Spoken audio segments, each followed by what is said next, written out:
What's going on, world? It's your main man, Kareem A.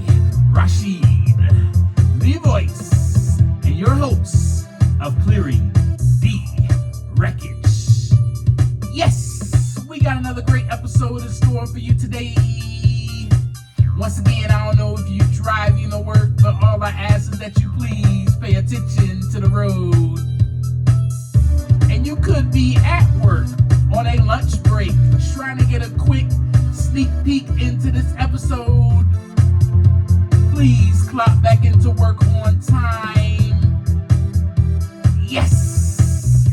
And you could be doing something that is very important, to me at least, and that is on the toilet. Please make sure you don't forget to flush. Yes!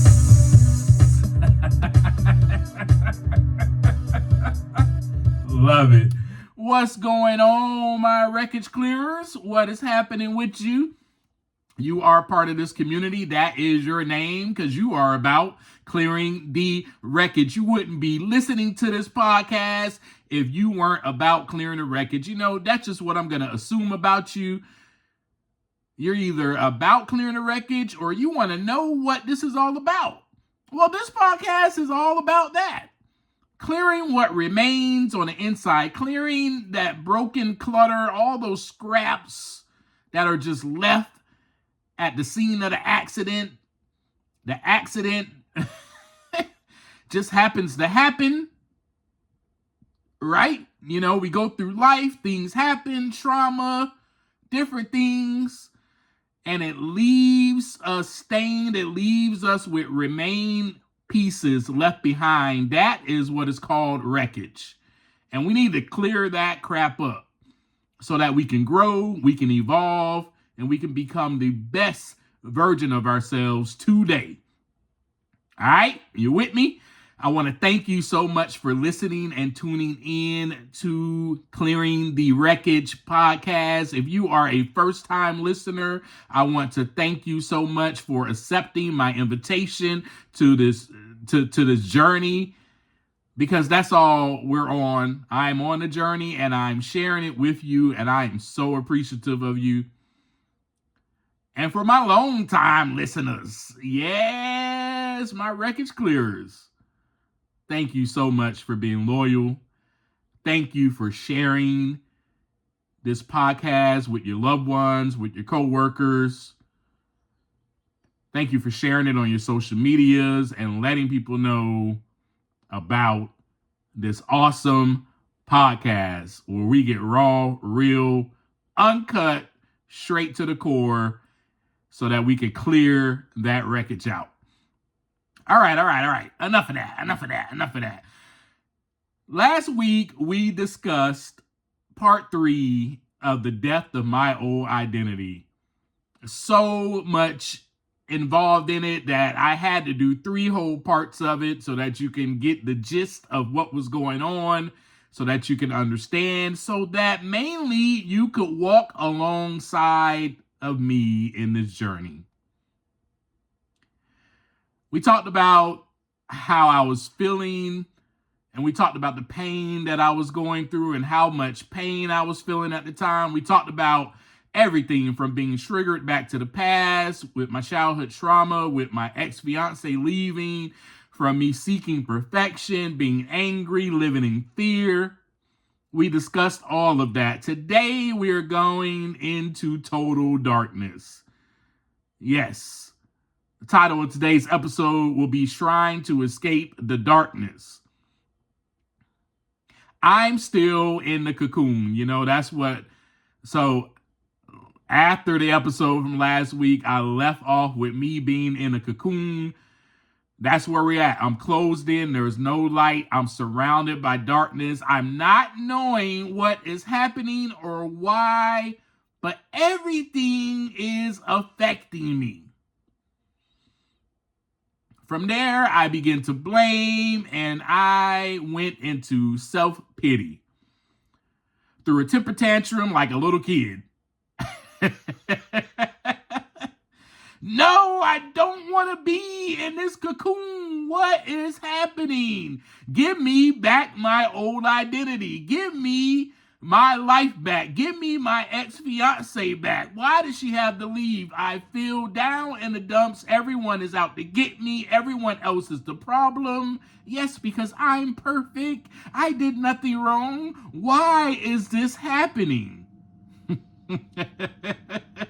Have you ever been in a state like that where you just do not understand what is going on? Why you're so angry? Why is everyone out to get you, it seems?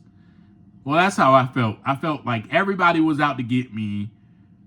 Why is everything going wrong? Why is everything even falling apart? And it's because the great fall has to happen in order for you to grow. Sucks, doesn't it? But the great fall has to happen in order for us to grow. Maybe, just maybe, it was time for me to look at myself. Maybe it was time for me to stop blaming everyone. Huh? Just maybe. Right? But I'm not going to do that. Everybody else is the problem because I'm perfect. Remember, this is the state that I was in. I'm perfect. You all are a bunch of jerks. So I want to share a little story with you that was happening around this time of my life.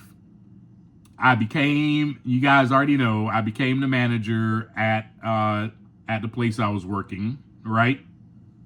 And you guys already know about that. I've shared that with you. And my first year of management was weird. It was a time where I thought I knew what I was doing. I was coming in, being a manager. I'm going to change everything. I'm the boss. I am the boss. Y'all are going to respect me. And what I say goes, and that's the way it is. No talking back, no nothing. And that was my attitude. Now, of course, I was kind. I was, as patient as I could be. But as far as I was concerned, I was there to manage this place, which means I got to whip these people into shape and I got to get them working. And they need to work to my speed. They need to work to my standards, everything, right? They need to match me. So after my year of being a manager, I received an evaluation. And in that evaluation, there was one good thing. I kid you not, y'all. I kid you not, boy. I thought I was doing it. I thought I was like, man, I'm the best manager ever. I'm so glad y'all raised me up. Y'all needed me. I don't know what took y'all so long. Y'all needed me to get this place in the shape. I thought I was doing it. Turns out, I wasn't doing the right thing, at least. I wasn't managing the way that I should have been managing. So I received my evaluation. The one good thing on there was, Kareem, your customer relations are amazing. Your rapport with the customers is awesome. They love you. They come back because of you. And then the rest was all bad. And I'm not going to get into too much detail about that, but just know that my managing skills, or my management skills, I should say, were horrible. I was a micromanager. I tried to control the situation. I tried to control these people. Like I said just a little while ago, they had to act accordingly if they were going to work underneath me and be part of my staff. And I put the hammer down because all I expected was what? Perfection, of course. You guys guessed it, huh? That's what I expected. That evaluation tore me apart. I just got to be real with y'all. I just got to have some honest time with y'all. That evaluation tore me apart. I did not understand. I thought, well, this is what I'm supposed to do as the manager. Tell people what to do. And if they don't act accordingly, they get disciplined. Yes and no, Kareem. There's a lot more into being a manager. And what I didn't know is that in order to be a leader, I needed to serve. I needed to learn to serve. Yes, great quality of leadership.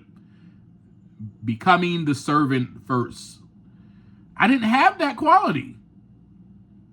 I didn't have it at all. I was tore to pieces. I was heartbroken. Because for one, I thought I was appeasing my manager. And I thought that I was doing a great job. Nobody never said anything until I received that evaluation. So I digress with that. I just wanted to share that story with y'all real quick. But listen, I tried so hard, y'all, to be perfect or to, let's say, pretend, maybe. Yep, to be what everyone else wanted me to be. To do what everyone else wanted, right? You know? And to go where everyone wanted me to go. That was the life I was living. That was my identity. I didn't know what I expected of myself, only what I thought others expected of me, which I thought was perfection. So, hey, let's put on a smile and go to church, go to work, go to therapy. And, you know, truth be told, therapy was not helping me anymore. It just wasn't. I felt worse after I left there. The same with church and the same with work. Because after that evaluation, when it came to work, I didn't even want to be there no more. I said, I don't want to be there. I'd rather quit. You could demote me. I don't need to be the manager if it comes with all of this. I got to learn new skills just to manage. No, I ain't nobody got time for that. That was my attitude. You're telling me that I'm not perfect? What? I'm the greatest manager that you've ever had. It took you going through so many other managers, and they all failed until you picked me. And look at me. Look at how great I'm doing. At least that's what I thought. Nobody said anything until I received that evaluation. But no, I mean, nothing was helping. Maybe it was time for me to look inside or look at myself, but nope. I wasn't about to do that. Nope. Everyone else is the problem. And you know what else happened in that evaluation that I'm going to share with you? You know what else happened in that evaluation? I was actually told this to my face that maybe, just maybe, Kareem, you know, you're complaining about everybody else and they're all misfits and they're the problem. What if it's you? Oh. Imagine someone telling you that. Imagine your manager that promoted you, that you think believes in you, thinks you're amazing, you're a great worker, you're going to be a great manager, tells you that you are the problem. Man, get the hell out of here with that crap, man. Ain't no problem. Bro, you got me messed up, twisted like a pretzel. I am not the problem. Nope. They are. And that is that was my continued state of mind and state of being. I'm perfect. Everybody else is the problem. And I was told that by my manager. And it tore me to pieces. Tore me to pieces. So work pretty much had me depressed. Everyone there seemed to be disrespectful toward me. The people at church seemed to be perfect. I was not constantly, they were constantly telling me what to do, how to act, how to be. But I could not live up to their standards. And then even with the evaluation that came from work, I was like, well, dang, these standards are perfect. I can't live up to that either. I thought I was already perfect, by the way. Just let's put that little note in there. That's what's going on in Kareem's head. Y'all don't know that, but yeah. Right? Or maybe it was my standards that I was trying to live up to, right? The standard of perfection. Nah. It's everyone else's. I'm not the problem. Everyone else is. My childhood is the problem, or at least the trauma, I should say, that took place is the problem. Will I always be in this cocoon, are the questions I ask. Will I always be in darkness? I hate this. I am the victim here. I did not put myself in this cocoon in total darkness. Why must I go through this? I thought I cleared the wreckage. Why is it still here? So much clutter and broken pieces within me that remain. I thought I've arrived. I've mastered this walk, right? This new way of life that I was living without drugs and alcohol. I was helping people. I was healing people. Well, I thought I was Jesus. Hear me now. Hear me for real. I was helping people. I was housing people. I was feeding people. So why is this world against me? Why is the universe against me? And then why did this so-called God that I thought I believed in, right, is letting all of this happen? Why did God leave? Everyone leaves. Screw it. I'm escaping this crap. I don't want no more parts of this darkness. I don't ever want to feel like this again. I know what to do. Yep. And that's what I did, folks. I went right back to my old ways because I was trying to take my old identity back.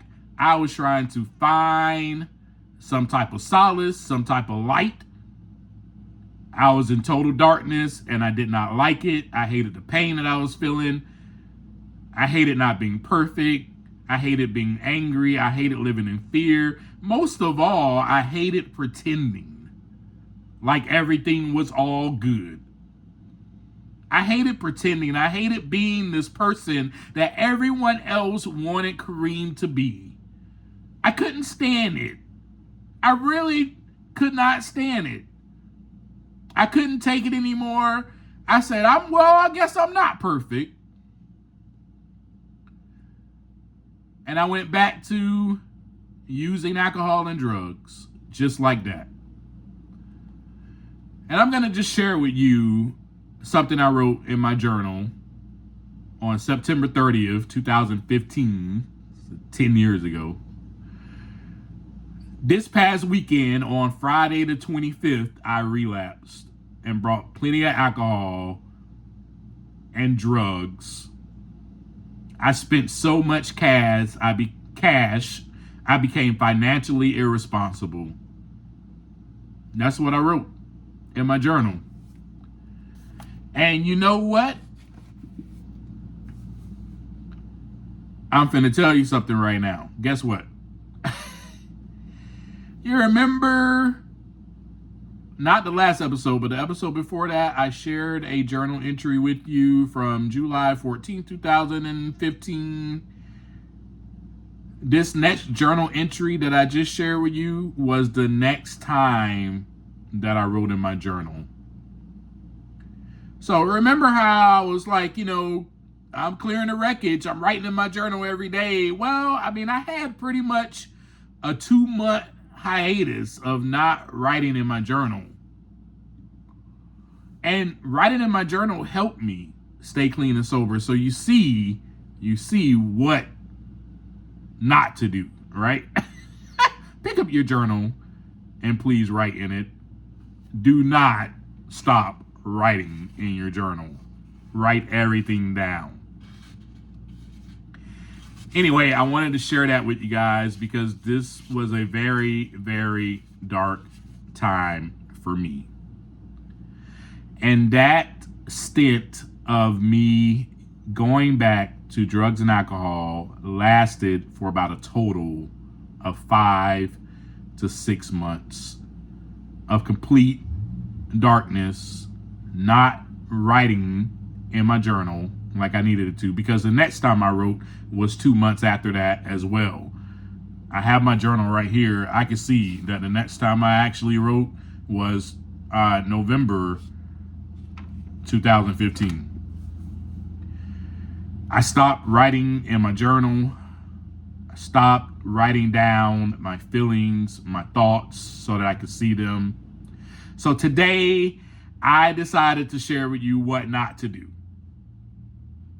This, my friends, is what not to do. This is not how you clear the wreckage, okay? Capiche? Please make sure you are listening to this with an open mind and open ears. This is not how you clear the wreckage. You see? So I'm finna break it down for you. You see, because really, my ego or my old identity kept telling me that, no, I'm perfect. I have done all the things I need to do in order to clear the wreckage. But obviously not, right? Obviously I didn't. But my ego wanted me to believe that. My ego was like, dude, you done all the work. You put in so much work, Kareem. You are good. But as you can see, there was a point where my heart left the building. There was a point where my soul left and darkness came upon me. I was only going through the motions. I was only doing it so that I will not question myself and others will not question me. Let's get down to the truth. This is what was going on. They will still see me as a young man who is perfect, who is good and who does good for his community. A man who shows up to church every single Sunday, every single Wednesday. A man who quotes scriptures, who knows the Bible front and back, who is happy, always has a smile on his face, who's clean and sober, who once was homeless, now has his own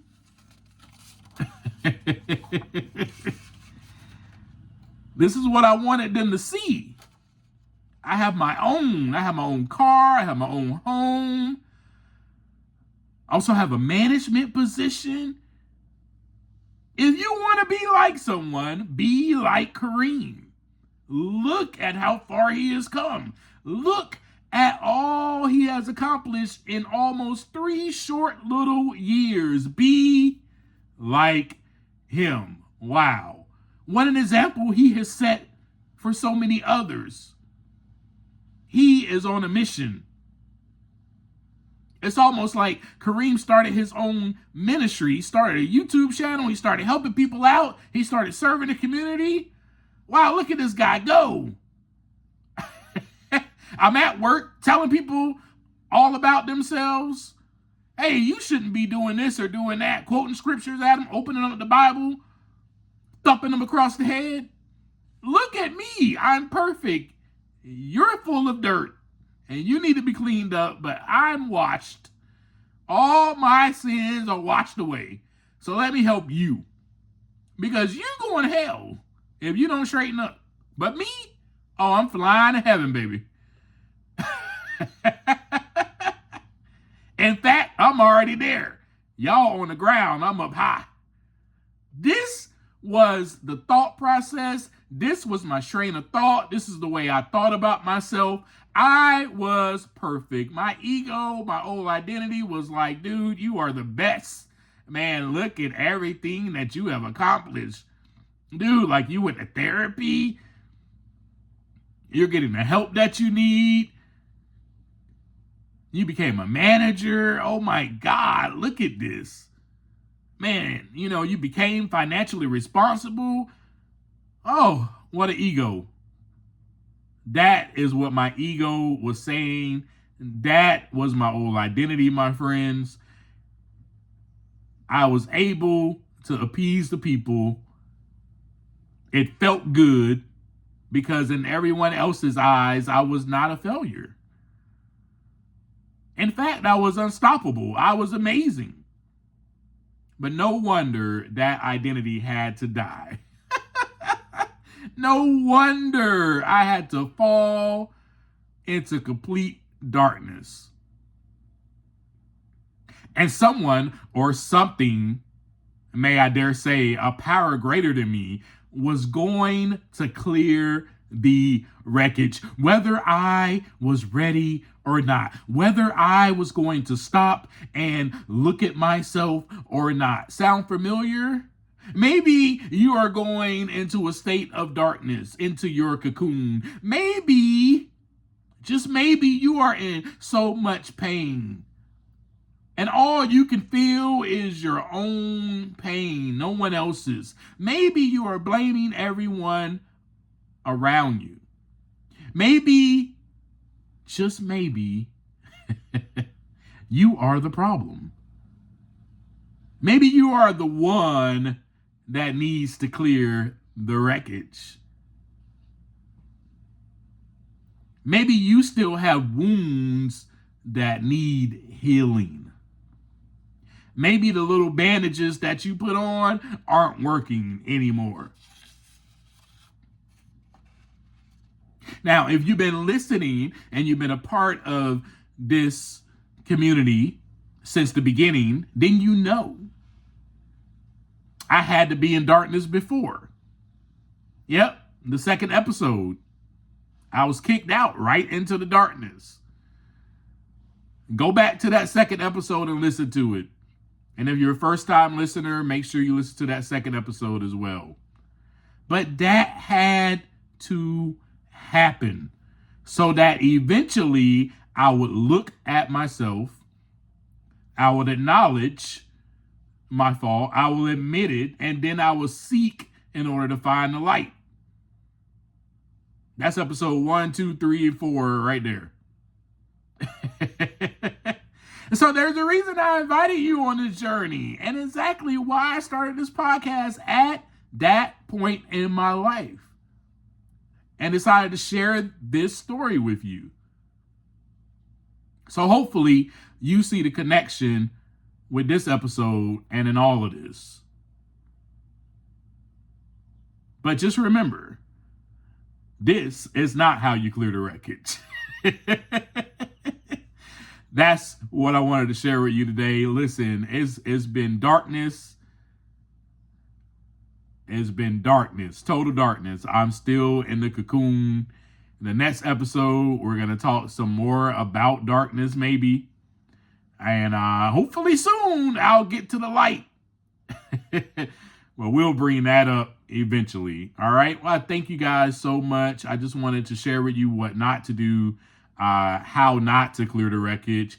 But just remember that your old identity wants to keep you in the same place.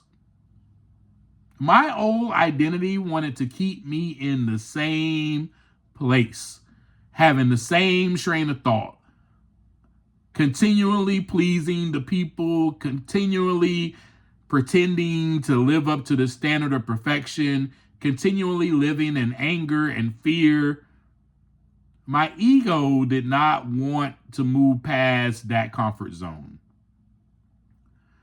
Because if it did, it would have had to die. But as I said, something new that this ego has to go. So I had to go into total darkness. And I pray and hope that you're not in that situation right now where you're in total darkness. But if you are, please do not escape the way that I escaped. Just stay there. Stay there in that cocoon, because soon you will become a butterfly. I love you. Once again, as I always leave you, take some time to look inside so that the wreckage can begin to clear. Peace.